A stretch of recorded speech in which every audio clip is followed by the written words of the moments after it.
चलो अब दिख गया।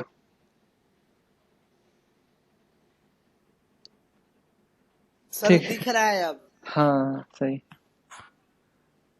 ठीक है। तो मैट एटम के बारे में हम पढ़ रहे थे कि स्मॉलेस्ट फॉर्म ऑफ मैटर है that possesses all the property of that matter. Sir अब आवाज नहीं आ रहा है अच्छा से। क्या आ रहा है? सर गिटार की तरह आवाज आ रहा था थोड़ी देर पहले। अरे बहुत हो, तुम लोग बहुत परेशान कर रहा है आज। सर किसी से पूछ लीजिए। अब भी आ रहा था साफ, इससे पहले गिटार की तरह आ रहा था। यस सर, अभी साफ आ रहा है। पहले अच्छा नहीं आ रहा था। अरे चैट वैट में मैसेज मत किया करो इसमें। इस ऐप में चैट का मैसेज हमको नहीं दिखता है।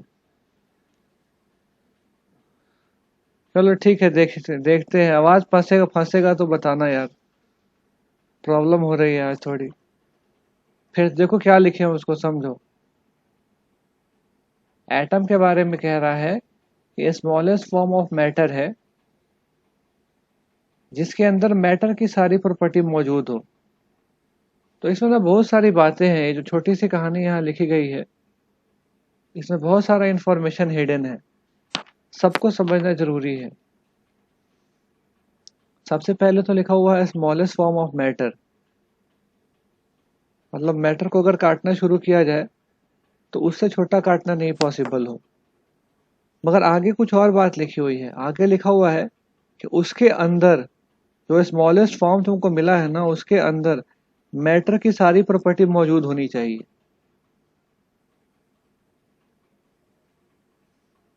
मतलब क्या हुआ? मतलब ये हुआ कि जैसे तुम काटते काटते एटम के स्टेज पे सपोज पहुंच गए।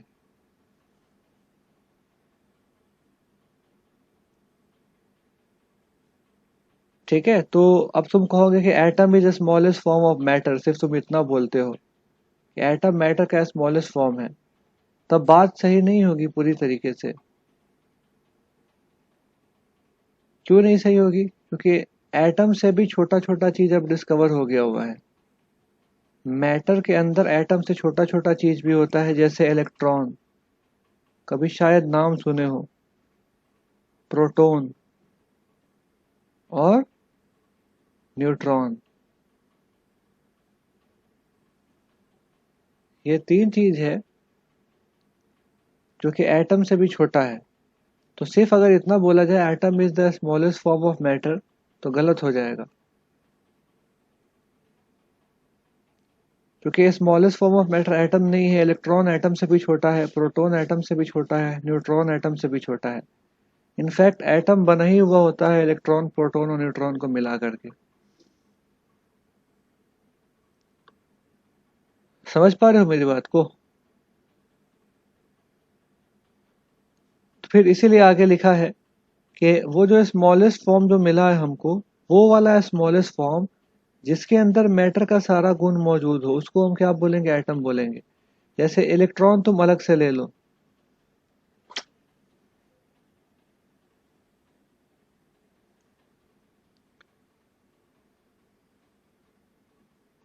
अगर आप अलग से सिर्फ इलेक्ट्रॉन को ले लेते हो तो इलेक्ट्रॉन के अंदर मैटर का सारा प्रॉपर्टी मौजूद नहीं है।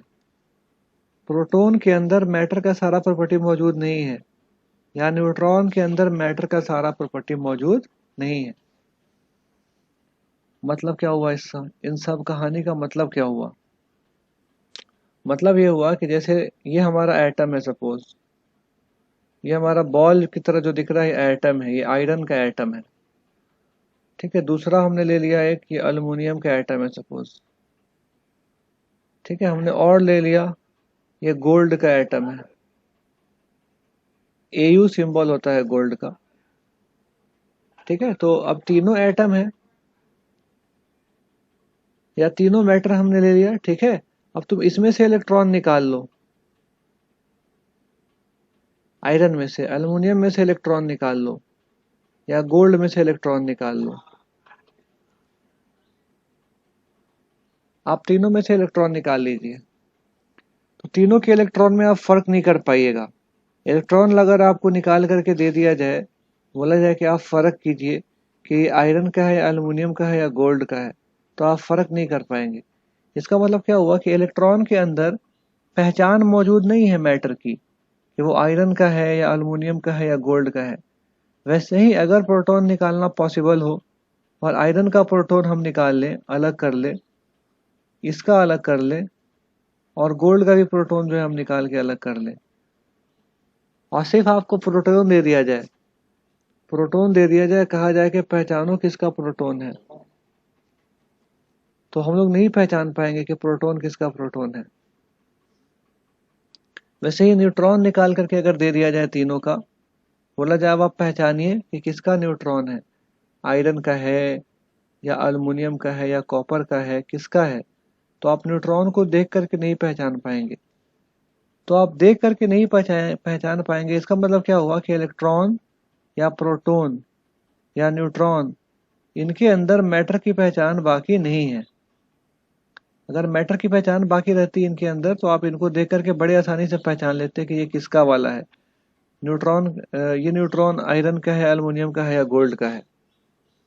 मगर यही अगर आपको एटम दिया जाए पूरा पूरा निकाल करके, एक लोहे के छड़ में से, एक मान लो सोने का जो है कोई कान में पहनने वाला डिवाइस है, उसमें से, डिवाइस मतलब जो कान में पहनती हैं लड़कियां, उसमें से एक एटम निकाल दिया जाए, एक लोहे के छड़ में से निकाल दिया जाए, एक एल्युमिनियम के डेग में से निकाल दिया जाए एटम, और ला के आपको दिया जाए और कहा जाए कि देख के बता दो आप, या पता करके बता दो कि ये कौन सा वाला एटम गोल्ड का है, कौन सा वाला एटम एल्युमिनियम का है, कौन सा वाला एटम आयरन का है, तो आप देख करके बड़े आसानी के साथ बता सकते हैं।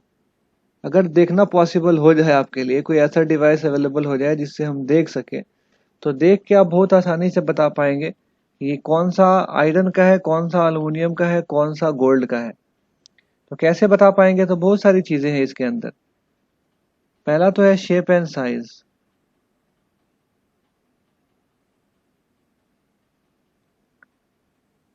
पहला हमारा जो बात है वो है शेप एंड साइज।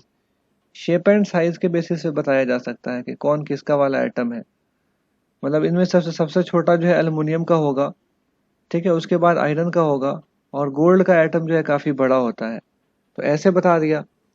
या फिर उसका ना, उसके अंदर जो इलेक्ट्रॉन प्रोटॉन न्यूट्रॉन का नंबर है, कुछ इलेक्ट्रॉन होगा, कुछ प्रोटॉन होगा, कुछ न्यूट्रॉन होगा, इसको अगर आप काउंट कर ले, कितना इलेक्ट्रॉन है, कितना प्रोटॉन है, कितना न्यूट्रॉन है, नंबर को अगर आप काउंट कर ले उस एटम को देख करके, ठीक है ना, तो हर चीज का जो है ये पहचान होता है। हर चीज में नंबर ऑफ प्रोटॉन अलग अलग होता है और नंबर ऑफ इलेक्ट्रॉन अलग अलग होता है।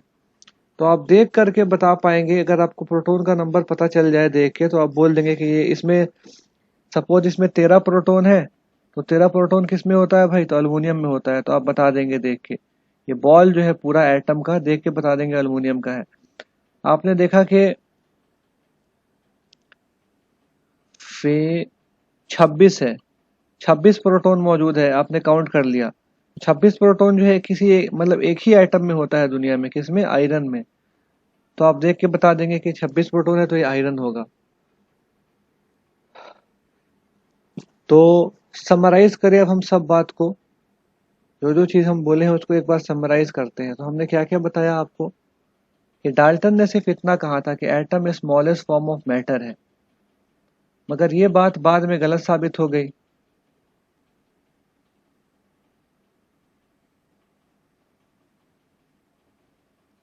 ये बात बाद में गलत साबित हो गई। पता चला कि इस एटम से छोटा भी चीज मौजूद है, इलेक्ट्रॉन, प्रोटॉन और न्यूट्रॉन, जिससे मिलकर खुद एटम बना हुआ होता है। तो फिर आगे इसके डेफिनेशन को बढ़ाया गया और कहा गया कि स्मॉलेस्ट फॉर्म ऑफ मैटर, जिसके अंदर मैटर का सारा प्रॉपर्टी मौजूद हो, उस वाले फॉर्म को हम बोलेंगे क्या है, एटम है। तो इसको समझाने के लिए हमने आपको समझाया इस प्रॉपर्टी मैटर के मौजूद होने का मतलब क्या हुआ, कि उसको देख करके बताया जा सके कि किसमें से निकल के आया है। तो अगर सपोज इलेक्ट्रॉन को देख करके हम बता देते कि ये वाला इलेक्ट्रॉन गोल्ड का है, ये वाला एल्युमिनियम का है, ये वाला आयरन का है, तो हम बोलते कि इलेक्ट्रॉन के अंदर मैटर की प्रॉपर्टी मौजूद है। मगर पाया क्या गया, पाया क्या गया कि इलेक्ट्रॉन को देख करके ये बताना पॉसिबल नहीं है।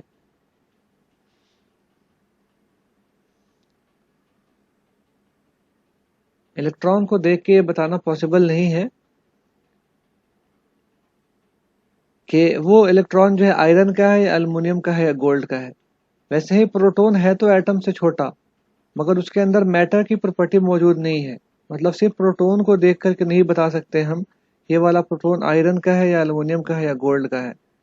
वैसे ही आपको न्यूट्रॉन को हिला करके दे दे, न्यूट्रॉन दिखता नहीं है आंख से, हम हाइपोथेटिकल बात कह रहे हैं। इनफैक्ट प्रोटॉन इलेक्ट्रॉन कुछ नहीं दिखता है, मगर हम समझाने के लिए आपको बता रहे हैं कि आपको न्यूट्रॉन ला करके दे दे, बोले कि पहचानो कि न्यूट्रॉन किससे निकाला गया है, आयरन से, एल्युमिनियम से, गोल्ड से या सिल्वर से, तो आप देख के नहीं बता पाएंगे। तो इससे पता चला कि इलेक्ट्रॉन, प्रोटॉन, न्यूट्रॉन में मैटर की प्रॉपर्टी मौजूद नहीं है।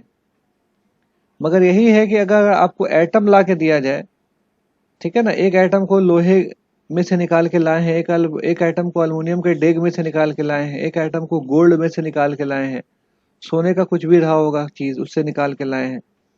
अब बोले कि देख करके बता लो, पहचान कर दो कि कौन सा आयरन है, कौन सा एल्युमिनियम है, कौन सा गोल्ड है, तो हम पहचान कर सकते हैं। इसका मतलब क्या हुआ कि एटम के अंदर मैटर की प्रॉपर्टी मौजूद है। जो गोल्ड का एटम होगा वो गोल्ड जैसा ही होगा, जो एल्युमिनियम का एटम होगा वो एल्युमिनियम जैसा होगा, आयरन का जो एटम होगा वो आयरन जैसा होगा। मगर इलेक्ट्रॉन किसी का भी हो, आयरन का, एल्युमिनियम का या गोल्ड का, वो उसमें कोई फर्क नहीं होगा, सब एक जैसा होगा। तो अभी जो बात बोले हैं एटम की डेफिनेशन, ये आपको समझ में आई या कुछ पूछना है? आपको पूछना है तो पूछ सकते हैं आप।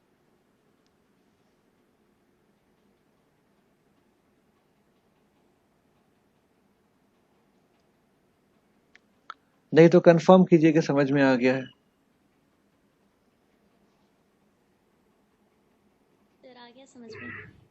समझ में आ गया सर। बढ़िया सर। ये that possesses property of matter वाला बात समझ में आया? Yes sir. ठीक, यस सर। ठीक है, ये काफी इंपॉर्टेंट बात है।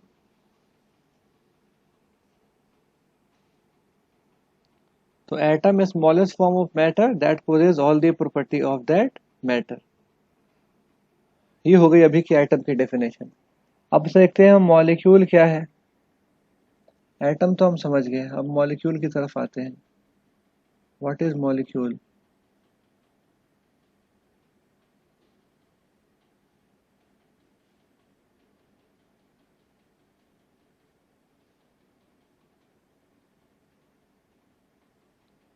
तो मॉलिक्यूल के बारे में हम आगे डिटेल पढ़ेंगे। अभी आप ये समझिए कि दो या दो से ज्यादा एटम मिल करके मॉलिक्यूल बनाते हैं। जैसे हमारे पास एक ऑक्सीजन का एटम है ये, ठीक है, एक और ऑक्सीजन के एटम के साथ ये मिल गया, कंबाइन कर गया, जुड़ गया। कैसे जुड़ता है ये सब आगे की बात है, आपको धीरे धीरे सब पढ़ाया जाएगा। अभी तो बस समझिए जुड़ गया, सट गया आकर के, ठीक है ना। तो दो एटम जुड़ गया आकर के, तो जो चीज बना उसको क्या बोलेंगे हम? मॉलिक्यूल बोलेंगे। अच्छा, मॉलिक्यूल के बारे में एक और इम्पोर्टेंट बात, ये जो मॉलिक्यूल बनता है वो सेम टाइप के एटम को जुड़ के भी बन सकता है, अलग अलग टाइप के एटम को भी जुड़ के बन सकता है। जैसे ये ऑक्सीजन का मॉलिक्यूल है O2, वो सिर्फ ऑक्सीजन के टाइप के एटम से मिलकर बना है। यही मान लीजिए वाटर का भी मॉलिक्यूल हो सकता है। ये सपोज ये बड़ा वाला बॉल से ऑक्सीजन को हम दिखा रहे हैं, ठीक है, और ये मान लिया हम छोटे बॉल से हाइड्रोजन को दिखाते हैं। तो बड़ा वाला जो था, ये वाला जो था ऑक्सीजन था, और ये सब जो है क्या है? हाइड्रोजन है। ठीक है, देखिए इसमें ऑक्सीजन और हाइड्रोजन जुड़ गया आकर के, ठीक है। तो इसमें भी जो जुड़ा ऑक्सीजन हाइड्रोजन जो कंबाइन हुआ, तो इसने क्या बनाया? वाटर बनाया। तो ये जो वाटर का दिख रहा है क्या है? एटम है, मॉलिक्यूल है, टमाटर है, आलू है, क्या है वाटर का? तो क्या बोलेंगे आप? मॉलिक्यूल है वाटर का, ठीक है। ये है H2O, वाटर, दो हाइड्रोजन और एक ऑक्सीजन जुड़ गया आकर। तो मॉलिक्यूल के बारे में अभी हमने क्या पढ़ा अभी के लेवल पे कि दो या दो से ज्यादा एटम जुड़ करके मॉलिक्यूल बनाता है। इसमें दो एटम जुड़ा था, इसमें तीन जुड़ गया। तीन कैसे? तो दो हाइड्रोजन का एक ऑक्सीजन का।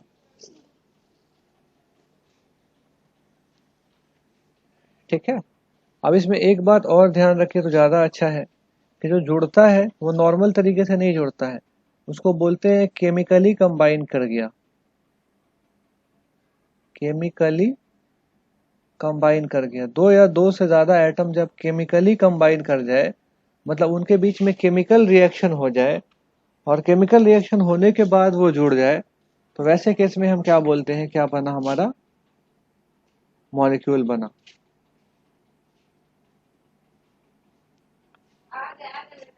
ठीक है। तो मॉलिक्यूल की क्या डेफिनेशन होगी अब? तो मॉलिक्यूल की ऑफिशियल डेफिनेशन अब देखते हैं हम।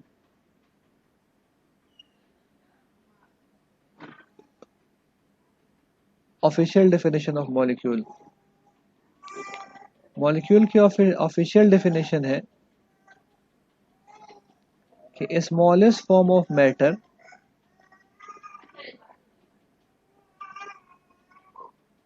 smallest form of matter that can exist independently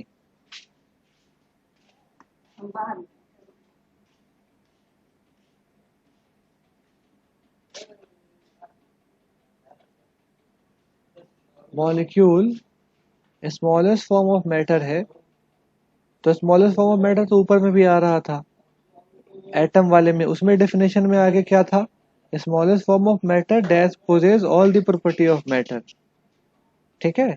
molecule थोड़ा सा उससे हटके है। मॉलिक्यूल के बारे में कह रहा है smallest form of matter that can exist independently.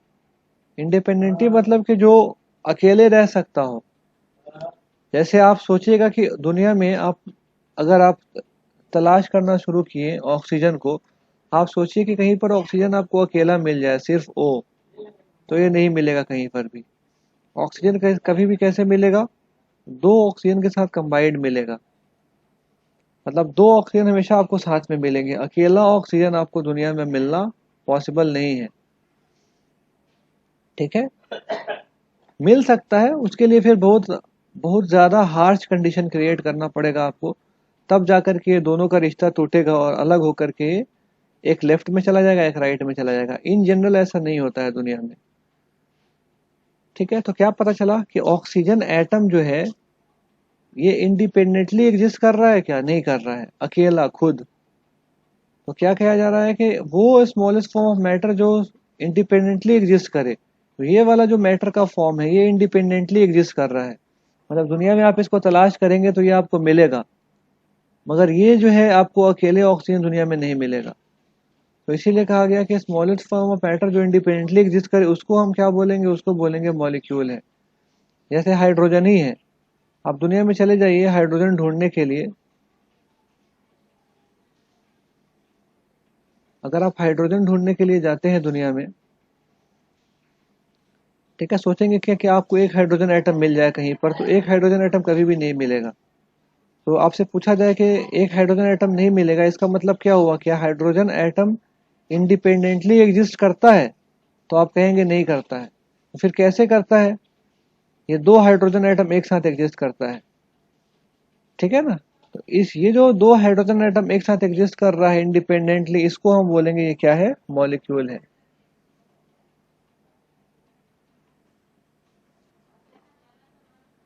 Clear है या कुछ पूछना है?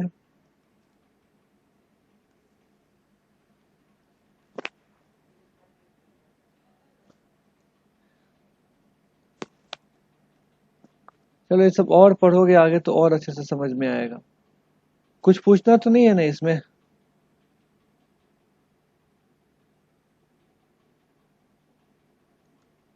सर थोड़ा डाउट है। बोलो। कौन सर सा ये वाला पार्ट है? इंडिपेंडेंटली है ना, मतलब एग्जिस्ट कर रहा है। फिर से बोलो एक बार। क्या पूछी वो नहीं समझ पाए हैं। तो ये जो हाइड्रोजन का 2 मॉलिक्यूल मतलब साथ में इंडिपेंडेंटली है, तो फिर समझ में नहीं आ रहा, मतलब दोनों साथ में है तो फिर इंडिपेंडेंट कैसे हुआ? देखो मैटर का पहले चीज तो देखो, मैटर का स्मॉलेस्ट फॉर्म क्या होता है, यहाँ तक देखो अगर तुम, ठीक है, मैटर का वो स्मॉलेस्ट फॉर्म जिसमें मैटर की सारी प्रॉपर्टी मौजूद हो, तो उसको क्या बोलेंगे हम, उसको बोलेंगे कि वो एटम है। ठीक है, तो अब फिर कहा जाए कि, अब फिर आपको कहा जाए कि मॉलिक्यूल क्या है, तो आप बोलेंगे कि इंडिपेंडेंटली एग्जिस्ट करने का मतलब क्या हुआ, कि जैसे कैसे समझाऊं तुमको, थोड़ा हमको सोचने दो, वर्ड सिलेक्ट करने दो फिर बताते हैं।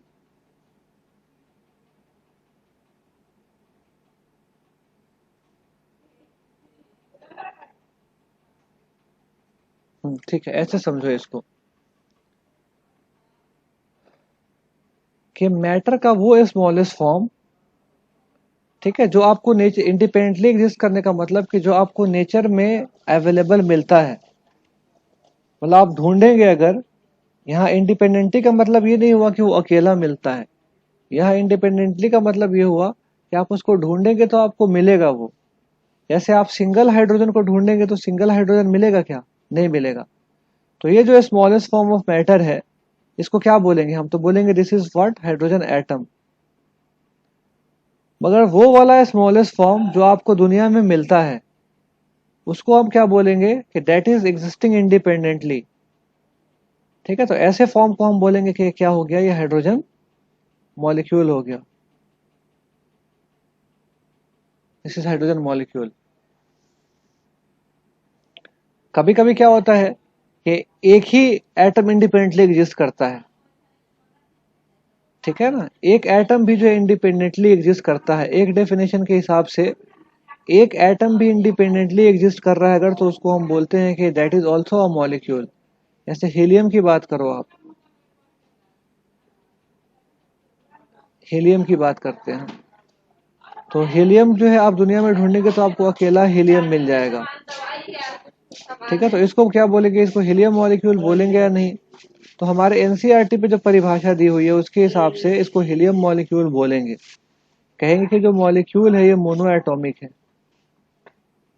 तो ऊपर जो हम बात किए फिर कि एक से ज्यादा, दो या दो से ज्यादा एटम कंबाइन करता है तब मॉलिक्यूल बनता है, तो वो भी एक डेफिनेशन है। उस डेफिनेशन के मानने वाले लोग इसको जो है मॉलिक्यूल नहीं बोलते हैं, सिंपली इसको हाइड्रोजन एटम बोल देते हैं। मगर जो दूसरी वाली डेफिनेशन है जिसको हमने बदावते लिखा यहाँ पे, ऑफिशियल डेफिनेशन ऑफ मॉलिक्यूल, जो एनसीईआरटी के हिसाब से भी डेफिनेशन है, उसके मानने वाले लोग इसको भी मॉलिक्यूल कंसिडर करते हैं। बस बोलते हैं क्या कि ये मोनो एटॉमिक है, मोनो मतलब सिंगल, ये एक एटम वाला मॉलिक्यूल है, अकेला एग्जिस्ट कर रहा है ये। ठीक है, तो मोनो एटॉमिक हो गया है। हाइड्रोजन के केस में क्या हो गया, एक हाइड्रोजन एग्जिस्ट नहीं करता है, तो हाइड्रोजन का वो फॉर्म जो आपको दुनिया में मिलता हो, अवेलेबल, अबेंडेंटली, जो पूरी दुनिया में भरा पड़ा है, उसको हम बोलते हैं कि that form of matter is existing independently, मतलब वो खुद, मतलब उसका अपना वजूद है। ठीक है, तो हाइड्रोजन एटम का जो है सिंगली अपना वजूद आपको नहीं दिखेगा दुनिया में, किसके साथ दिखेगा, दो हाइड्रोजन एटम के साथ। उस सेंस में बोल रहे हैं कि दिस इज मॉलिक्यूल। तो जो दो एटम एक साथ जुड़ा हुआ है इसको क्या बोलेंगे, this is diatomic molecule. वैसे ही आप फॉस्फो सल्फर के केस में देखेंगे आप, सल्फर एक एटम होता है जिसमें 8 सल्फर एटम एक साथ जुड़ा हुआ होता है। ठीक है, जैसे हाइड्रोजन के केस में क्या हुआ, एक वो, हाइड्रोजन के केस में ये हुआ कि एक हाइड्रोजन से जुड़ा हुआ है। ठीक है, हीलियम के केस में एक हीलियम है। सल्फर के केस में 8 सल्फर जो है जुड़ा होता है एक दूसरे से, रिंग के फॉर्म में। ऐसे ऐसे समझ लो, ऑक्टागोन है ये।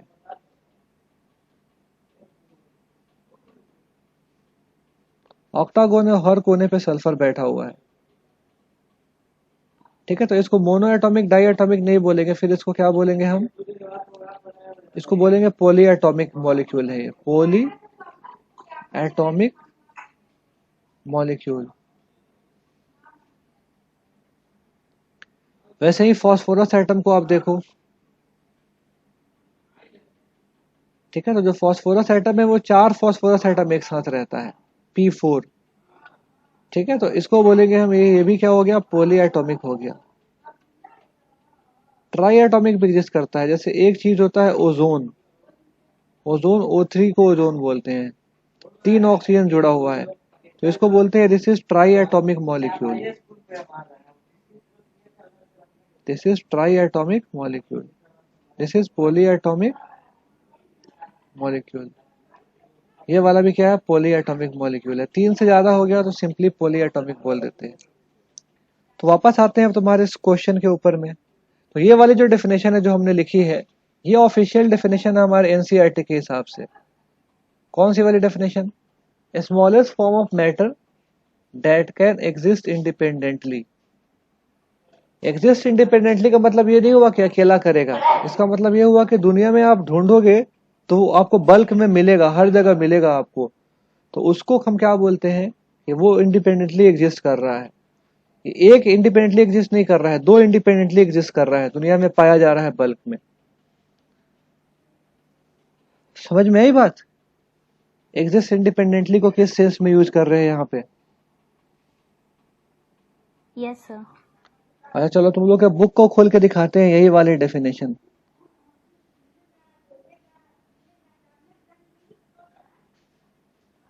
क्लास 9th का एनसीईआरटी खोल लेते हैं।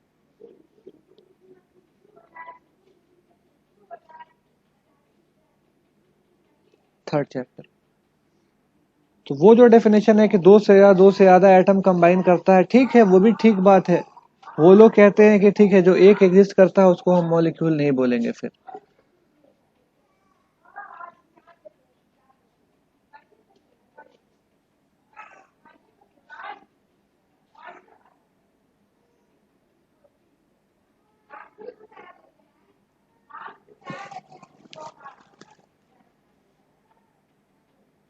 देखो एक डेफिनेशन तो यहाँ पे लिखी हुई है मॉलिक्यूल की, molecule is in general. In general मतलब क्या हुआ, हमेशा नहीं, आम तौर पे। मॉलिक्यूल क्या होता है, ग्रुप ऑफ 2 और more atom that are chemically bonded together.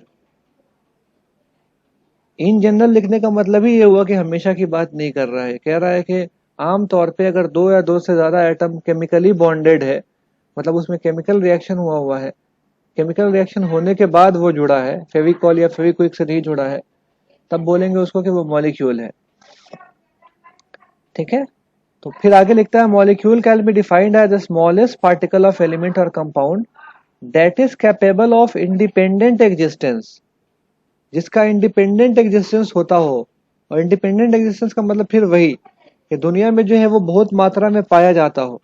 Oxygen आपको O सिंगल फॉर्म में नहीं मिलेगा, O2 मिलेगा, तो हम O2 को बोलेंगे कि हाँ ये भाई इंडिपेंडेंटली एग्जिस्ट कर रहा है।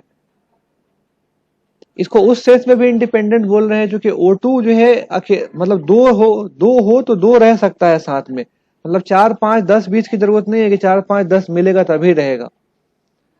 ठीक है ना, तो 2 का अपना वजूद है ना, तो कह रहे हैं ये 2 इंडिपेंडेंटली एग्जिस्ट कर रहा है। अगर ऐसा होता कि 6 ऑक्सीजन एक साथ रहता, 6 से कम नहीं रहता, अगर दुनिया में ऐसा होता तो हम कहते हैं कि पूछा जाता कि कितना ऑक्सीजन इंडिपेंडेंट एग्जिस्ट करता है दुनिया में, तो आप कहोगे कि 6 एक साथ रहता है, 6 एटम मिलके इंडिपेंडेंट एग्जिस्ट करता है, 2 नहीं करता है, 3 नहीं करता है। ठीक है, तो वही कहता है मॉलिक्यूल को ऐसे भी डिफाइन कर सकते हैं, स्मॉलेस्ट पार्टिकल ऑफ एलिमेंट और compound that is capable of independent existence. और आगे वाली बात तो है ही, that shows all the property of that substance, independently exist भी करे और उस चीज की प्रॉपर्टी भी दिखाए। अब आगे देखो क्या लिखता है यहाँ पर, लिखता है जो ऑरेंज वाला है जहां मेरा कर्सर अभी है वहां देखो, molecules of many elements such as argon helium are made up of only 1 atom of that element. ये एक एटम से ही मिलकर के बना हुआ होता है, फिर भी इसको मॉलिक्यूल बोल देते हैं। तो depending on the context, depending on different definitions of molecule, हम मॉलिक्यूल को अलग अलग तरीके से विजुअलाइज कर सकते हैं। सारी बातें अपनी जगह सही हैं।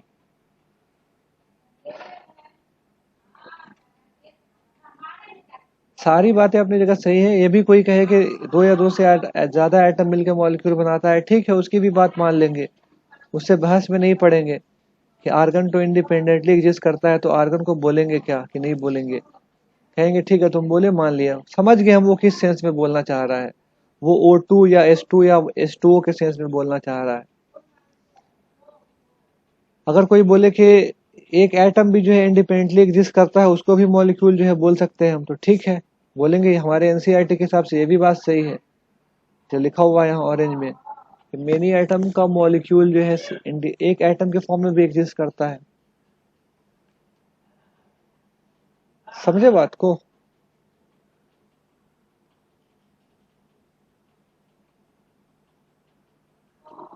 एक सेकंड, जूम को ऑफ कर दो।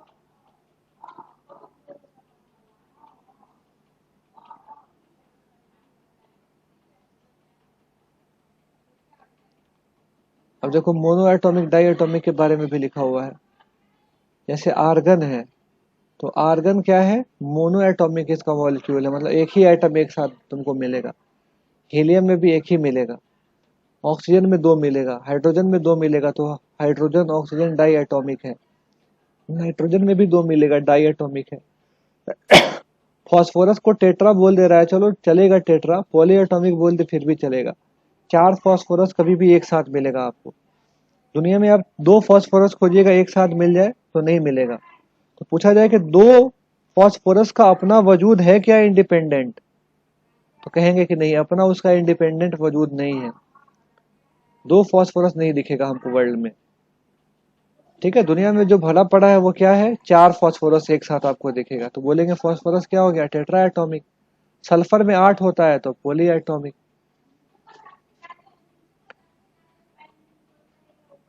समझे बात को? और कुछ पूछना है तो पूछो, नहीं तो अगले डेफिनेशन की तरफ हम बढ़ते हैं। अभी हम आपको एटम समझाएं क्या होता है, मॉलिक्यूल समझाएं क्या होता है।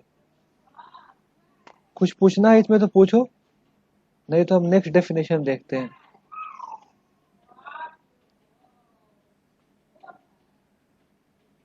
तो आगे हमको 3 चीजों में फर्क करना है।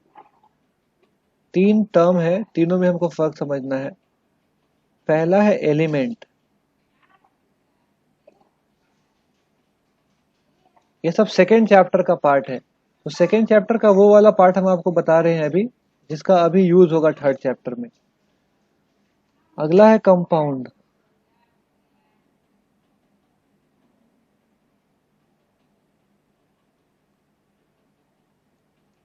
और अगला टर्म है मिक्सचर।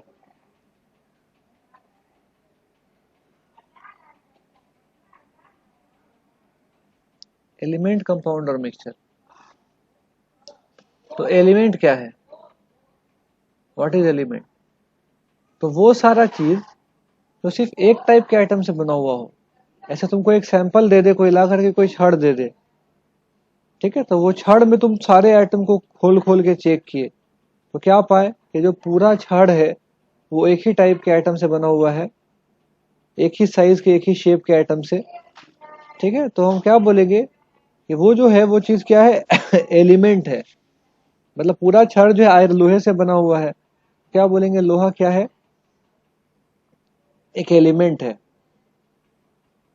ठीक है, जैसे गोल्ड का तुमको सैंपल ला करके दे दे, उसमें एक ही टाइप का आइटम तुमको दिखेगा, तो बोलेंगे कि गोल्ड क्या होता है? एटम होता है। मगर जैसे कार्बन डाइऑक्साइड ला करके दे दे, तो इसमें आप देखो 2 टाइप का आइटम दिख रहा है, तो बोले कार्बन डाइऑक्साइड एलिमेंट है क्या? तो कहेंगे कि नहीं, कार्बन डाइऑक्साइड एलिमेंट नहीं है। क्या है इसकी बात बाद में करेंगे, अभी तो बस समझो एलिमेंट क्या होता है। तो substance made up of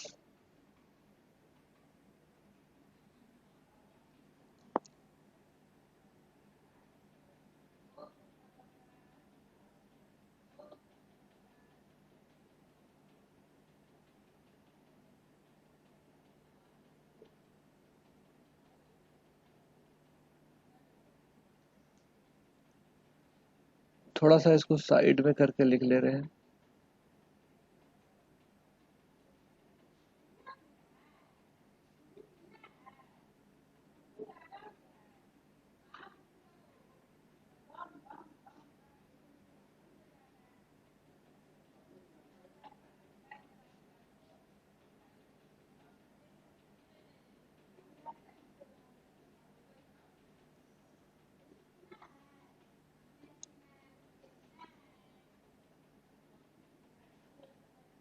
element, compound और मिक्सचर, ठीक है। कंपाउंड लिखा है ये, साफ से लिख ले।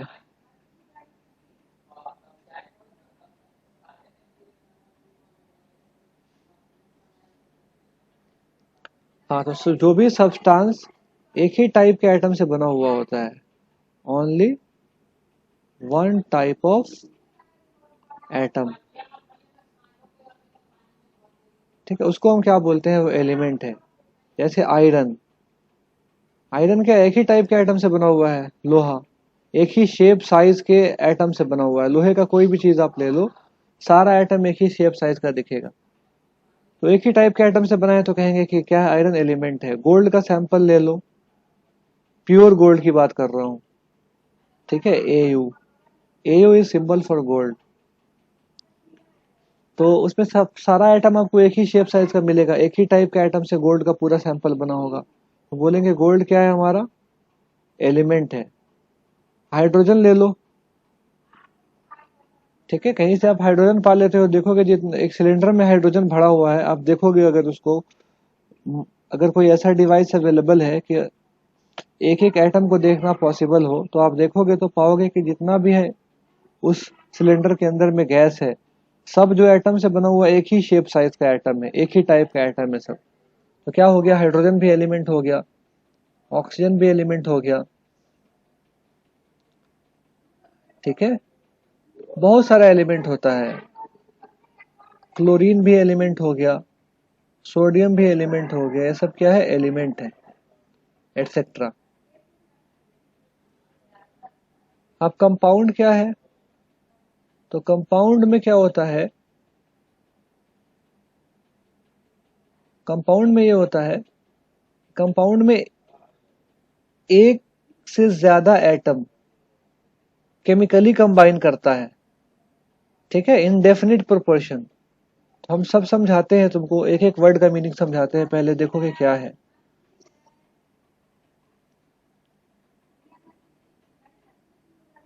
मोर देन या टू और मोर देन टू एटम, ऐसे लिखो,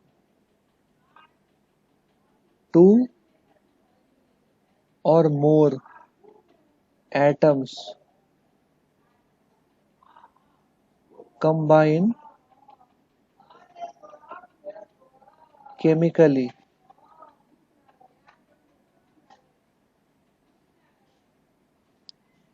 in definite proportion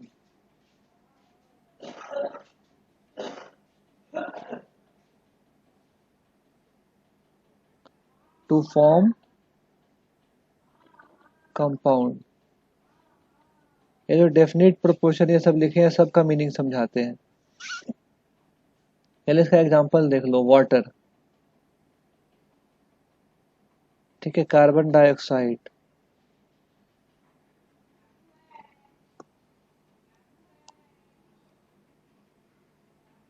या टू और मोर एटम के जगह एलिमेंट्स लिखो। यहाँ एटम्स लिख दोगे तो फिर तो मॉलिक्यूल भी जो है केमिकली कंबाइन करता है, तो हम क्या करते हैं, यहाँ इसकी जगह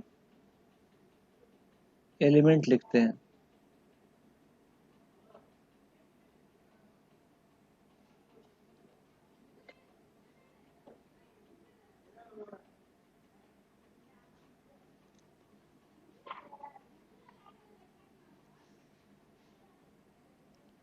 टू और मोर एलिमेंट्स, क्या क्या बोले हो रेहान समीर, नहीं समझ में आया।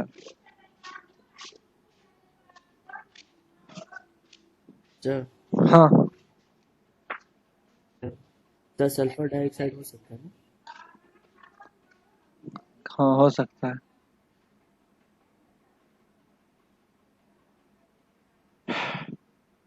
ठीक है, और कुछ,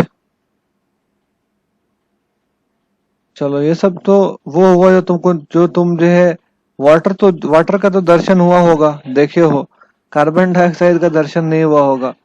सल्फर डाइऑक्साइड शायद देखे भी हो तो नहीं समझ पाए होगे कि ये सल्फर डाइऑक्साइड है। जो तुम नमक खाते हो, नमक, उसका फॉर्मूला आता है NaCl, that is also a compound. ठीक है, तो इसमें सब में देखो दो या दो से ज्यादा एलिमेंट जो है कंबाइन किया है। इसमें कौन कौन सा एलिमेंट कंबाइन किया है? पहले वाले में वाटर में तो हाइड्रोजन और ऑक्सीजन। इसमें कौन कौन सा कंबाइन किया है? कार्बन और ऑक्सीजन। इसमें कौन कौन सा कंबाइन किया है? Sulphur oxygen. इसमें सोडियम और क्लोरीन कंबाइन किया है। ठीक है, और आगे जैसे जो शुगर तुम खाते हो, शुगर जिसका फॉर्मूला होता है C12H22O11, ये वो वाला शुगर है जो हम खाते हैं, चीनी जिसको बोलते हैं हम। शुगर तो बहुत तरह का चीज हो सकता है। शुगर को साइंस में बहुत सेंस में यूज करते हैं, शुगर वर्ड को। कभी कभी ग्लूकोज को भी शुगर बोल देते हैं। ग्लूकोज का फॉर्मूला अलग होता है, ग्लूकोज का होता है C6H12O6। तो ये सब क्या है? कंपाउंड का, ये सब क्या है? कंपाउंड है। ठीक है, तो अब देखो यहां ध्यान से क्या लिखा हुआ है? दो या दो से ज्यादा एलिमेंट केमिकली कंबाइन करेगा, मतलब इनके बीच में केमिकल रिएक्शन होना चाहिए। ठीक है, केमिकल रिएक्शन होने का मतलब ये हुआ कि कोई नया चीज बनना चाहिए, होने के बाद वही चीज नहीं रह जाए, नया चीज बने। अब आगे आ रहा है जो वर्ड, उसको समझते हैं, डेफिनिट प्रोपोर्शन।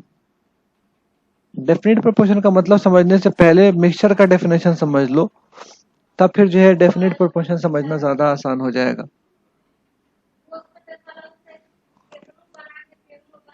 तो मिक्सचर के बारे में देखते हैं, मिक्सचर क्या है।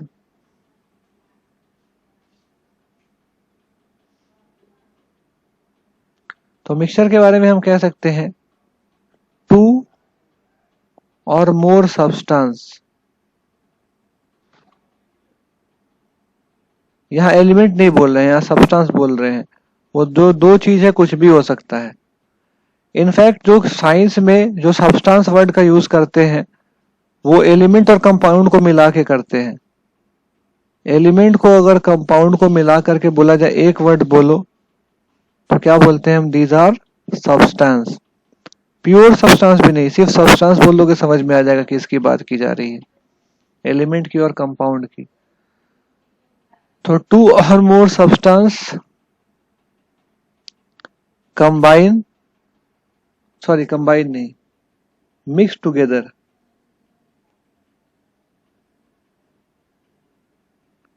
मिक्स टुगेदर टू फॉर्म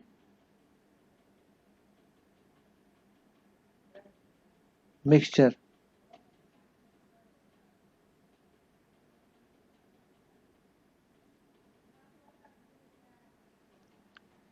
ठीक है, तो पहले तो देखो क्या क्या फर्क दोनों के डेफिनेशन में आ गया।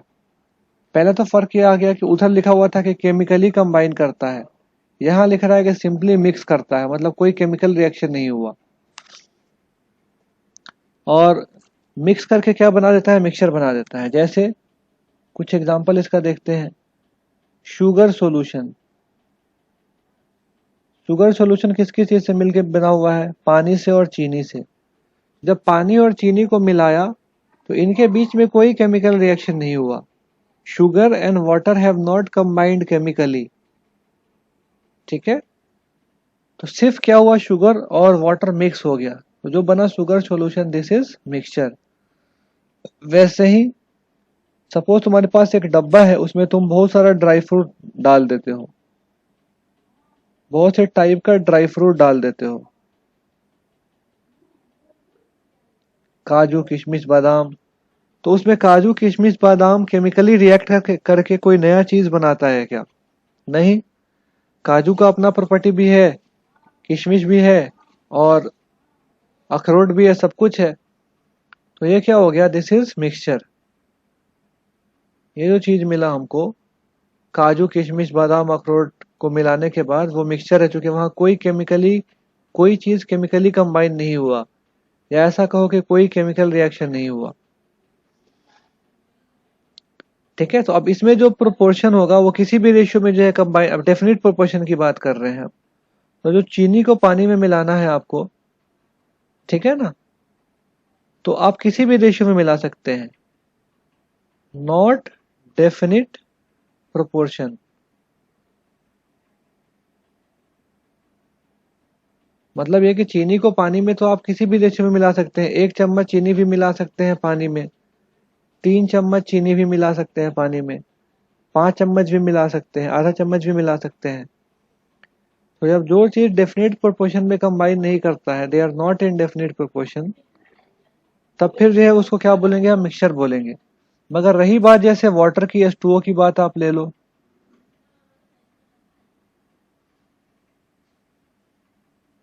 जो H2O है इसकी बात हम कर लें अगर, तो H2O में जो हाइड्रोजन ऑक्सीजन कंबाइन किया है, आप दुनिया में कहीं से भी ले लो H2O को, बिहार से ले लो, उत्तर प्रदेश से ले लो, झारखंड से ले लो, कहीं से भी आप ले लो, चाइना से मंगवा लो पानी, लंदन से मंगवा लो। अगर इसको तोड़ना पॉसिबल है वाटर के एक मॉलिक्यूल को, तो हमेशा आपको क्या मिलेगा कि जो हाइड्रोजन का मास है, जो ऑक्सीजन का मास है, वो 1:8 के रेशियो में है। मतलब अगर 1 ग्राम आपको हाइड्रोजन मिलता है तोड़ के, तो हमेशा 8 ग्राम ऑक्सीजन मिलेगा। ठीक है, तो अगर इस रेशियो में है तो आप हमको बताओ कि अगर 3 ग्राम हो गया हाइड्रोजन, तो ऑक्सीजन कितना ग्राम होगा?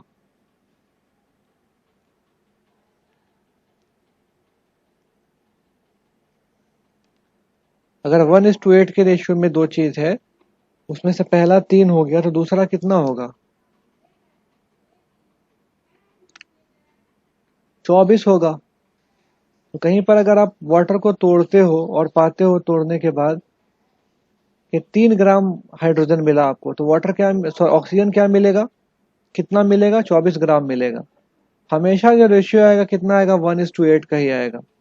तो पहली बात तो ये हो गई कि जो प्रोपोर्शन होगा वो डेफिनेट होगा। जैसे आप अमोनिया ले लो, दुनिया में कहीं से भी अमोनिया, जिसका फॉर्मूला NH3 होता है, खेत में खाद की तरह डाला जाता है, तो हमेशा नाइट्रोजन और हाइड्रोजन का रेशियो क्या होगा अमोनिया में? आप दुनिया में कहीं से भी लो, ठीक है, जिस दो चीज से मिलकर बना हुआ है उसका रेशियो हमेशा क्या होगा? सेम होगा। अमोनिया में जो रेशियो होगा वो क्या होगा? 14:3। मतलब 14 ग्राम अगर आपको अमोनिया तोड़ने पे नाइट्रोजन मिल रहा है, तो हाइड्रोजन 3 ग्राम मिलेगा।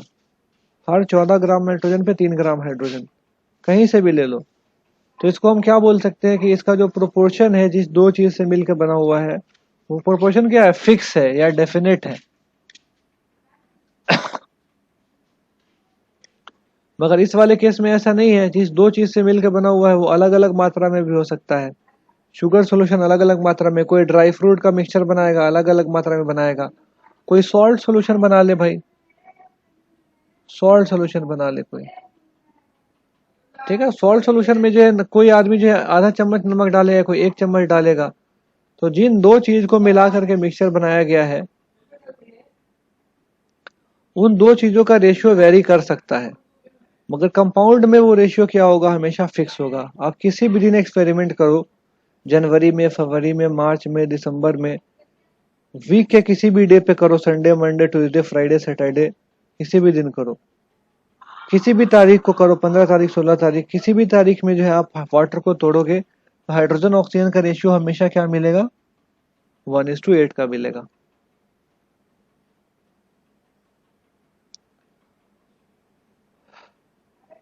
तो ये जो डेफिनेट प्रोपोर्शन और not definite proportion word use किए हैं, इसका मतलब समझ में आया?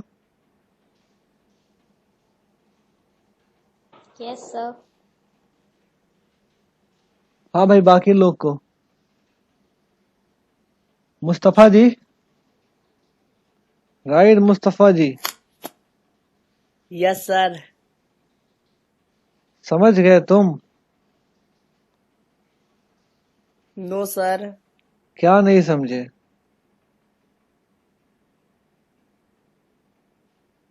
सर यही एक और पॉइंट लिख दिया मिक्सचर में, नॉट डिफाइंड प्रोपोर्शन।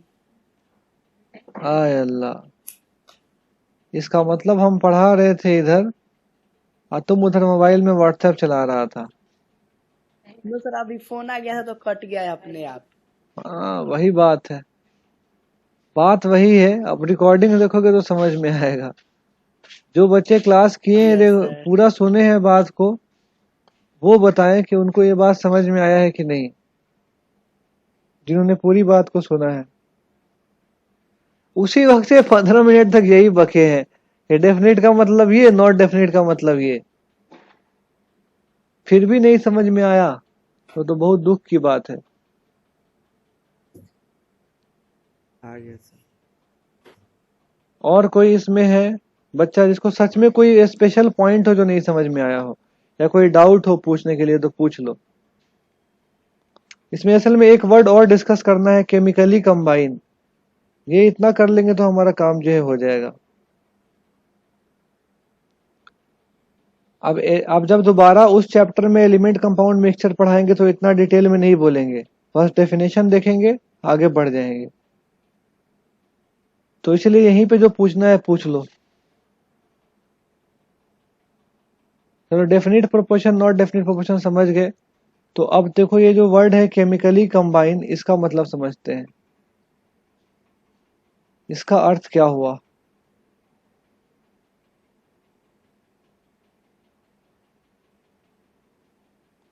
ये जो वहां यहाँ वर्ड यूज हो रहा है ये वाला केमिकली कंबाइन,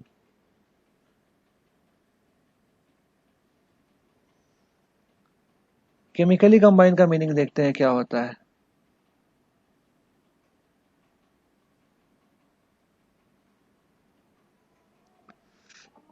केमिकली कंबाइन का देखो पहला मीनिंग तो ये होता है कि कभी भी, पहले तो देखो सब बात नहीं समझ में आएगा, मतलब बहुत डिटेल में सोचोगे समझ जाए तो नहीं समझ में आएगा, मगर जो बोल रहे हैं तुम उस पर फोकस कर लेते हो, उसको समझ लेते हो, तो अभी के लेवल पे तुम्हारे लिए काफी है। तो समझने की बात क्या है ये देखो, फिर हम बताएंगे कि क्या नहीं समझ में आएगा, हम खुद बता देंगे तुमको। तो सबसे पहला पॉइंट क्या है, ये सब समझने की बात है। देखो अभी जो बोल रहे हैं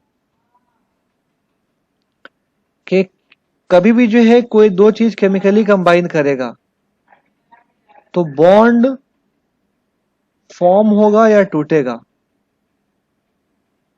बॉन्ड फॉर्म्स और ब्रेक। बॉन्ड किसको बोलते हैं, कोई भी चीज जोड़ने का काम करता है ना उसको बॉन्ड बोलते हैं, ठीक है।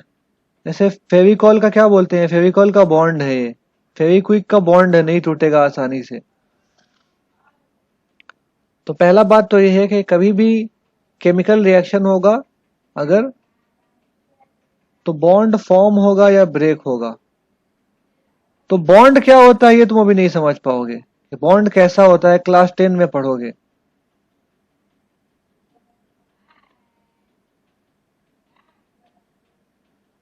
मगर ये तुम अभी तो समझ सकते हो कि बॉन्ड जो है बना टूटा, कैसे समझोगे देखो अभी दिखाता हूं। जैसे ये एक हाइड्रोजन यहाँ है, एक हाइड्रोजन यहाँ है, अलग अलग है।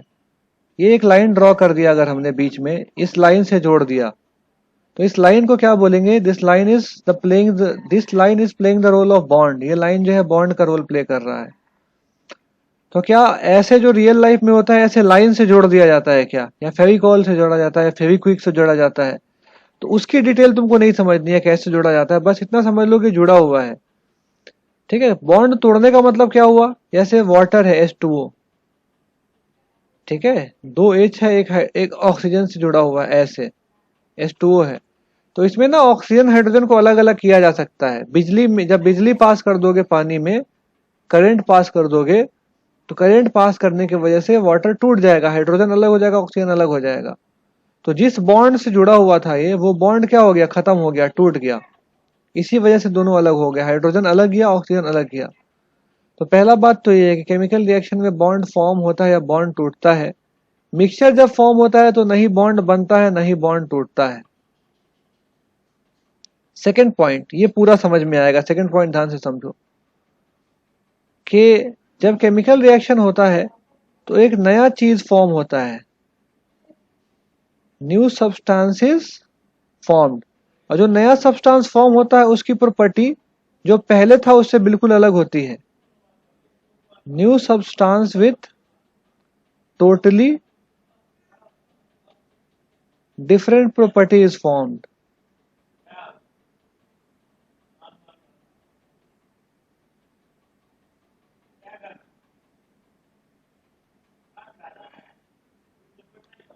किसमें, केमिकल रिएक्शन में। तो अब इसको समझो, ये पूरा समझ में आएगा अच्छे से।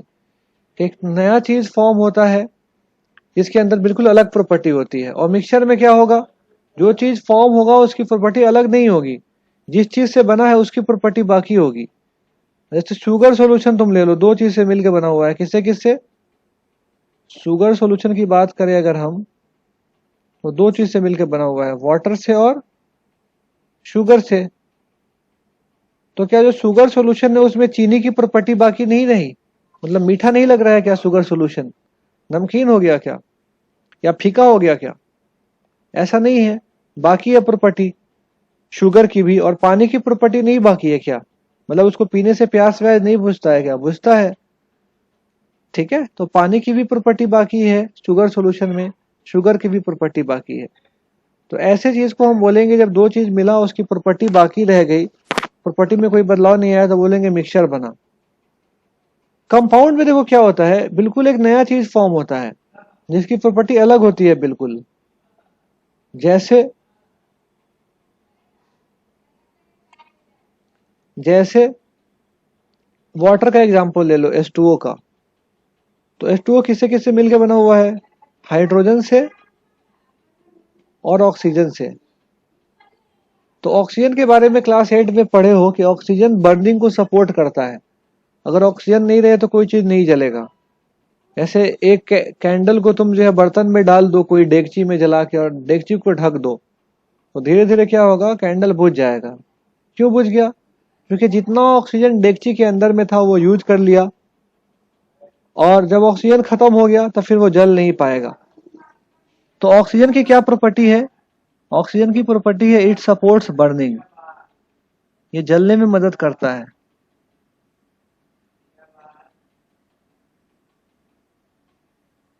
अच्छा, अब हाइड्रोजन की प्रॉपर्टी की बात करो, तो हाइड्रोजन की प्रॉपर्टी है हाइड्रोजन जलता है, बर्न्स, हाइड्रोजन फ्यूल होता है।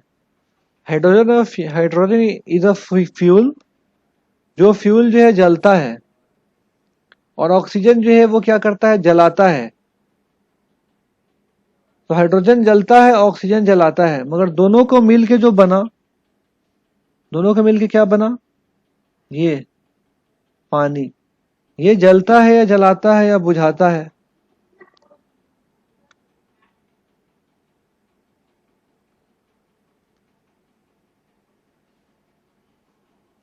हाँ भाई बोलिए।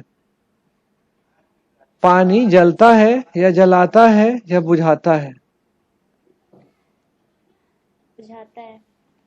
आग को बुझाता है। तो हाइड्रोजन जलता है, ऑक्सीजन जलने में मदद करता है, या ऐसा कह लो जलाता है, और पानी आग को बुझा रहा है। तो जो चीज बना वाटर, उसकी प्रॉपर्टी देखो जिस चीज से मिलकर बना है उससे बिल्कुल अलग है। तो कंपाउंड में हमेशा ऐसा होगा कि जो भी चीज बनेगा उसकी प्रॉपर्टी जिस चीज से बना है उससे बिल्कुल अलग होगी। जैसे सोडियम क्लोराइड की बात कर लो, सोडियम और क्लोरीन की बात कर लो। सोडियम के अंदर क्या प्रॉपर्टी होती है? सोडियम के अंदर कुछ प्रॉपर्टी की बात करें तो ये होता है कि सोडियम को अगर तुम हवा में लाओगे तो जलने लगता है, highly reactive. Sodium is highly reactive, इसीलिए सोडियम को केरोसिन में स्टोर किया जाता है। क्योंकि सोडियम की प्रॉपर्टी है कि हवा में तो जलने लगेगा, केरोसिन में डालोगे तो उल्टा है, तुमको लगेगा कि केरोसिन में डालेंगे तो जल्दी आग पकड़ना चाहिए, मगर ऐसा नहीं है। केरोसिन के साथ सोडियम रिएक्ट नहीं करता है, ऐसे ही नेचर ने बनाया ही है इसको। तो सोडियम जो है हाईली रिएक्टिव है, हवा में लाओगे जलने लगेगा। जो क्लोरीन है ये बहुत पॉइजनस गैस होता है, थोड़े मात्रा में यूज करोगे तो जर्म्स को मारता है, ज्यादा अगर यूज कर लोगे क्लोरीन तो जहर की तरह काम करेगा, मर जाएगा। कोई भी चीज जो क्लोरीन ज्यादा खा लेगा या पी लेगा वो दुनिया से चला जाएगा। दोनों को मिलके बना दिया NaCl, मतलब नमक। अब नमक ना हाईली रिएक्टिव होता है, मतलब खोल के छोड़ दो थोड़ी ना नमक में आग लग जाएगा, ना ही वो जहरीला होता है। सोडियम क्लोराइड को हम लोग खाते हैं, ठीक है। वैसे ही अगर किसी की भी इसमें बात कर लो, सब में ये चीज आप देख सकते हो। सपोज इसकी बात कर लो, C12H22O11 की, ये किससे किससे मिलकर बना हुआ है? कार्बन, हाइड्रोजन और ऑक्सीजन से मिलकर बना हुआ है। तो कार्बन की प्रॉपर्टी जो है बिल्कुल अलग है। कार्बन मतलब क्या? जैसे कोयला हुआ, हीरा हुआ, ग्राफाइट हुआ, ये सब कार्बन है। हाइड्रोजन ऑक्सीजन की प्रॉपर्टी के बारे में बात कर ही लिए हैं, एक जलता है एक जलाता है। और देखो तुमको कहा जाए कि कोयला खाओ तो तुम खाओगे? कभी भी नहीं खाओगे। कह दिया जाए कि ग्राफाइट खा लो, पेंसिल का नीब खाओगे? नहीं खाओगे। कार्बन है वो, ठीक है, ये सब कार्बन है। तो वो कैसा चीज है जिसको हम नहीं खा रहे हैं? कार्बन को। हाइड्रोजन एक ऐसा चीज है जिसको मतलब जो एक्सप्लोजिव है, बहुत तेजी में जलता है, ब्लास्ट कर जाएगा। और ऑक्सीजन एक ऐसा चीज है जो जलाता है। अब तीनों को मिलके जो बन गया चीनी, वो उसमें इस तीनों की प्रॉपर्टी बाकी है क्या? कोयला की या हाइड्रोजन की या ऑक्सीजन की? बिल्कुल नहीं। ठीक है, एक नया चीज ही बन गया, बिल्कुल एक अलग सा चीज, जिसकी प्रॉपर्टी बिल्कुल अलग है इन तीनों से, और जिसको हम खाते भी हैं। समझ गए बात को? तो ये इसका कहने का मतलब हुआ, केमिकल रिएक्शन में क्या होता है, एक नया चीज जो फॉर्म होता है उसकी प्रॉपर्टी बिल्कुल अलग होती है जिसको मिलके वो बना होता है उससे। अगर मिक्सचर में क्या होगा, मिक्सचर में कोई नया चीज फॉर्म नहीं होगा। ठीक है, जो चीज से मिलकर बना हुआ है वही चीज जो है बाकी रहेगा। चलो हम तुमसे कुछ कुछ पूछते हैं, तुम बताओ। जैसे पेपर को किसी ने फाड़ दिया, पेपर लिया, इसको जो है टीयर कर दिया, फाड़ दिया, तो जो चेंज हुआ पेपर का फाड़ना, ये केमिकल चेंज हुआ या नहीं हुआ?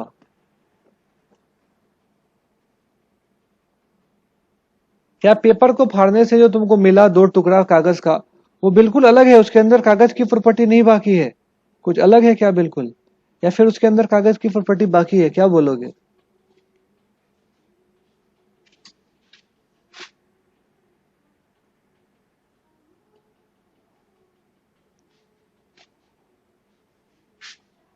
कागज का जो दो टुकड़ा मिला फाड़ के, उसके अंदर कागज की प्रॉपर्टी बाकी है या नहीं बाकी है, ये बताओ। या कोई एकदम नया चीज बन गया, सोना बन गया? फिर बाकी है। बाकी है, तो इसका मतलब ये केमिकल चेंज नहीं है, ये this is physical change. Chemical change नहीं होता है तो क्या बोलते हैं उसको? फिजिकल चेंज बोलते हैं।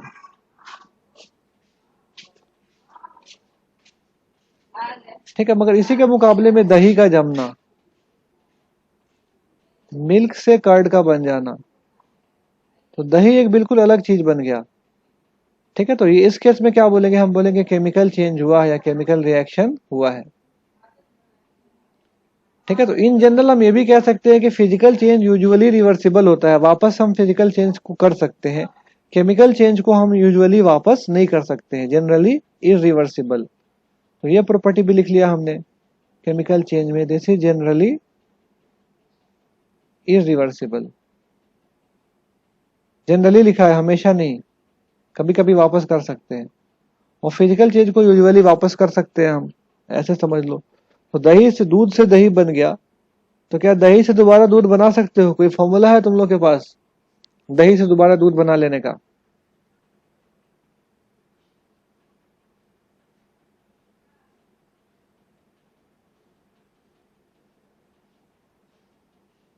दही से दोबारा दूध बनते देखे हो कभी लाइफ में?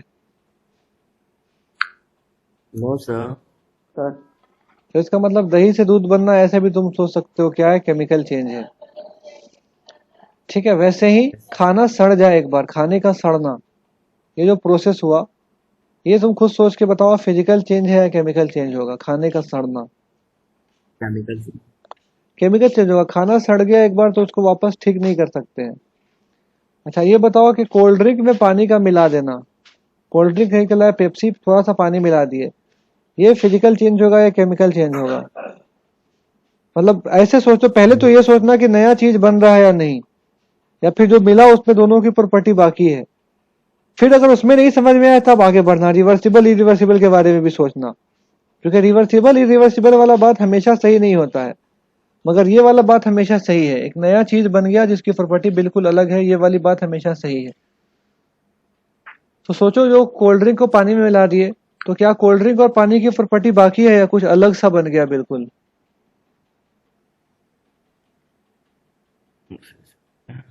हम्म, नहीं सुनाई दिया, फिर से बोलो।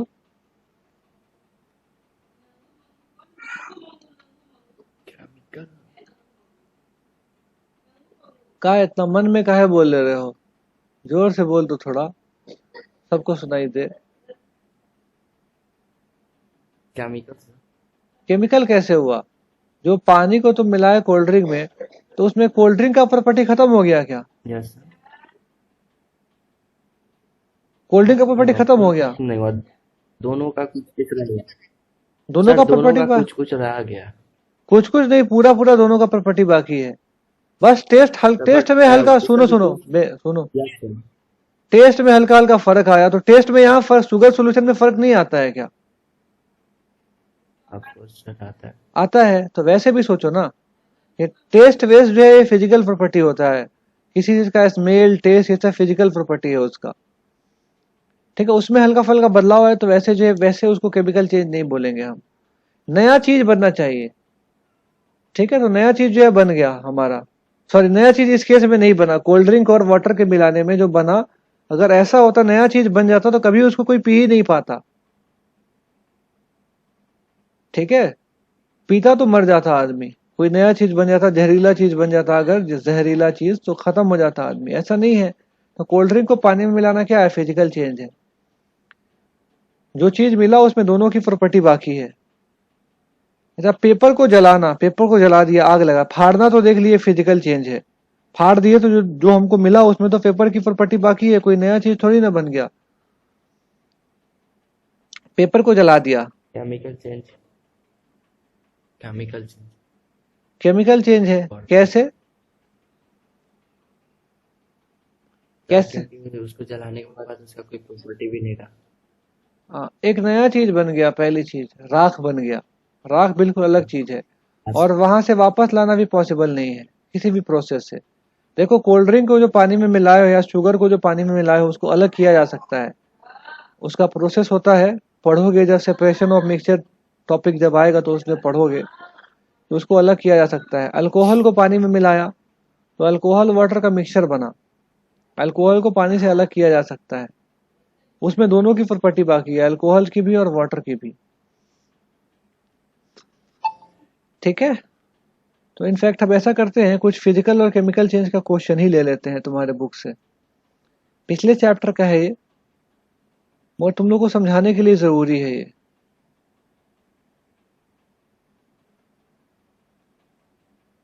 फिजिकल चेंज,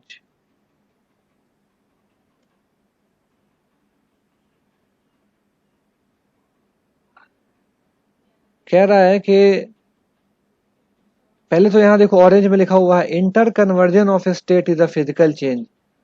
मतलब क्या हुआ कि जैसे सॉलिड को लिक्विड, लिक्विड टू गैस बनाए, तो नया चीज थोड़ी ना बन गया है, तो H2O ही। कोई नया कंपाउंड बन जाए तो तब बोलेंगे कि जो है केमिकल चेंज हो गया है। ठीक है, मगर ये H2O ही है, तो इंटर कन्वर्जन ऑफ स्टेट के बारे में कह रहा है, दैट इज फिजिकल चेंज। अब यहाँ कुछ चेंज दिया हुआ है, इसको क्लासिफाई करना है कि फिजिकल है या केमिकल है। तो अगर पहले वाले डेफिनेशन में फिट बैठ जाता है, उसी से समझ में आ जाता है, तो हम आगे सोचेंगे ही नहीं कुछ।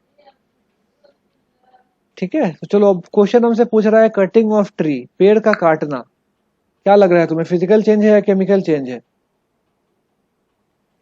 फिजिकल। फिजिकल चेंज है, क्योंकि जो तुमको पेड़ को काट के 2 टुकड़ा मिला, वो थोड़ी ना जो है अलग अलग चीज, कोई नया चीज मिल गया है, तो पेड़ ही। फर्नीचर इधर वाले का भी बन सकता है, उधर वाले का भी बन सकता है, मतलब उसके अंदर पेड़ की प्रॉपर्टी बाकी है।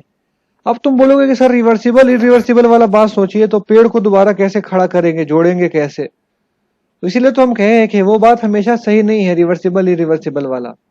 और इनफैक्ट जोड़ भी सकते हैं, उसके लिए अपना प्रोसेस होता है पूरा। 2 पेड़ को जोड़ा भी जा सकता है, वो एक टोटली डिफरेंट प्रोसेस है, समय लगता है उसमें, वो तुम उस पर ध्यान मत दो। इसीलिए हम कह रहे हैं पहले वाले डेफिनेशन पे ज्यादा फोकस करना, नया चीज बन रहा है या नहीं बन रहा है। अगला क्या आता है, melting of butter in a pan.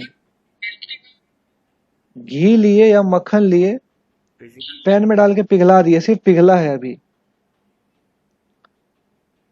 हाँ, एक बच्चा फिजिकल बोल रहा है, और कोई कुछ बोलना चाहेगा इसमें? Physical change. फिजिकल चेंज है, चूंकि अगर वो बदल जाएगा, बटर डालने के बाद पैन में बदल जाएगा, तो उसको कभी खा पाओगे? उसको नहीं खा पाओगे। खा ही इसलिए रहे हो चूंकि वो बटर बाकी है। ठीक है, अगला है लोहे में जंग लगना, rusting of iron, rusting of अलमीरा, लोहे का अलमीरा है उसमें जंग लग गया। Chemical change. केमिकल चेंज है, जंग लग गया तो उसको वापस ले जाना पॉसिबल नहीं है। और दूसरी चीज, पहले डेफिनेशन के हिसाब से भी सोचो तो जंग एक टोटली अलग चीज है। आयरन इसके बारे में पढ़ोगे कि उसका फॉर्मूला होता है Fe2O3.XH2O, और आयरन तो Fe है, सिर्फ Fe है, तो एक नया चीज बन गया। ठीक है, तो रस्टिंग के बारे में याद रखिएगा, यही क्वेश्चन एग्जाम में ज्यादा पूछता है कि रस्टिंग जो है फिजिकल है या केमिकल, तो केमिकल है। अगला पूछ रहा है boiling of water to form steam, chemical.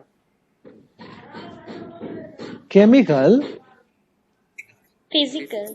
Physical. Chemical कौन बोला है रे, बहुत पिटाई खाएगा। अभी अभी यहाँ पढ़ाए हैं कि इंटर कन्वर्जन ऑफ स्टेट जो है, लेफ्ट साइड में देखो ऑरेंज कलर में हाईलाइट किया हुआ है, inter conversion of state physical change है। तो केमिकल आज कहाँ से हो गया? अभी जब तक मेरे कोचिंग में पढ़ते रहोगे तो ये फिजिकल ही रहेगा। जब यहाँ से पास करके निकल जाना, तब जाना दिल्ली या कहीं पर भी, तो वहां जो मन में आए बोलना, बोल देना केमिकल है, बोल देना कि ना फिजिकल है ना केमिकल है, एक नए टाइप का है, हम आविष्कार किए हैं। चलो आगे कह रहा है कि अगले में इलेक्ट्रिक करंट पानी में पास किया और पानी टूट गया हाइड्रोजन में और ऑक्सीजन में, तो ये फिजिकल चेंज हुआ या केमिकल चेंज? केमिकल। ये केमिकल चेंज हुआ, जो कि H2O था पानी, एक नया चीज बन गया हाइड्रोजन और ऑक्सीजन। तो जैसे हाइड्रोजन और ऑक्सीजन का जुड़ना केमिकल चेंज है, तो उसका टूटना भी केमिकल चेंज है। तो अब यहाँ पे एक इंपॉर्टेंट बात और नोट करने की है कि देखो ये तो है तो केमिकल चेंज, मगर रिवर्सिबल हो गया है ना भाई, रिवर्स कर सकते हैं ना, जैसे जुड़ा था तो तोड़ भी लिया हमने। तो इसीलिए मैं बार बार कह रहा हूं कि वो जो रिवर्सिबल इरिवर्सिबल वाला बात है, उसके अंदर बहुत सारा कंडीशन छिपा हुआ है। ठीक है, तो उस पे हम कम फोकस करेंगे, पहले वाले डेफिनेशन पे ज्यादा फोकस करेंगे। अगला पूछ रहा है dissolving common salt in water, नमक को पानी में मिलाना, फिजिकल है या केमिकल? फिजिकल। ऑब्वियस सी बात है, फिजिकल चेंज है। नमक पानी में मिलेगा तो नमक की भी प्रॉपर्टी बाकी है, पानी की भी बाकी है। Making fruit salad with raw fruits, फल को काट के, खीरा ककड़ी प्याज ये सब काट करके आपने जो है फ्रूट सलाद बना दिया। खीरा ककड़ी नहीं, वो तो नॉर्मल सलाद हो गया। फ्रूट सलाद मतलब टमाटर कह रहा हूँ, क्या क्या होता है, जैसे सेब काट लिया, ठीक है, पपीता काट लिया, ये सब चीज काट करके, बनाना काट लिया, सलाद बना दिया काट के। तो ये फिजिकल है या केमिकल? फिजिकल चेंज है, ऑब्वियस सी बात है। जो तुम खा रहे हो, उठा रहे हो, उसमें वो केला या पपीता या सेब नहीं बन के कुछ नया चीज बन गया है क्या? नहीं। तो इसीलिए क्या है, फिजिकल चेंज है। फिर अगला है burning of paper and would, लकड़ी का या पेपर का जलना, ये कौन? केमिकल। केमिकल चेंज है, सही बात है।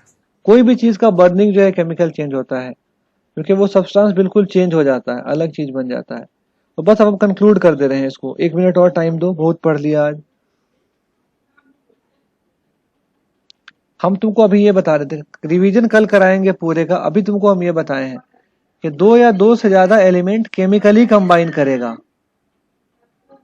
जब केमिकली कंबाइन करेगा डेफिनेट प्रोपोर्शन में, तब कंपाउंड बनेगा। और मिक्सचर में क्या होता है, कैसे भी मिल जाए, ना केमिकल कॉम्बिनेशन होगा ना डेफिनेट प्रोपोर्शन होगा। ठीक है, तो केमिकली कंबाइन के लिए इतना आपको समझाए हैं कहानी कि केमिकली कंबाइन का मीनिंग क्या होता है, कि केमिकल रिएक्शन हुआ, कोई नया चीज बना। ठीक है, डेफिनेट प्रोपोर्शन का मीनिंग आपको समझाए हैं कि तोड़िएगा तो दुनिया में कहीं से भी लेके सेम रेशियो में मिलेगा।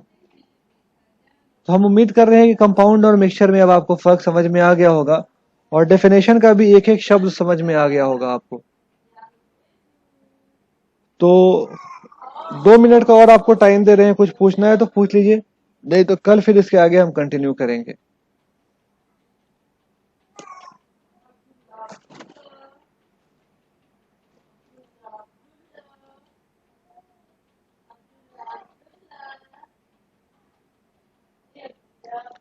नहीं पूछना है, समझ ही गए होगे सब, आसान तरीके से समझाते हैं हम, समझ में हमेशा आएगा। कभी कभी कुछ डाउट आ सकता है बस। चलो अब क्लास ओवर कर रहे हैं।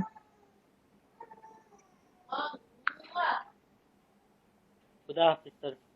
ठीक है, खुदा हाफिज।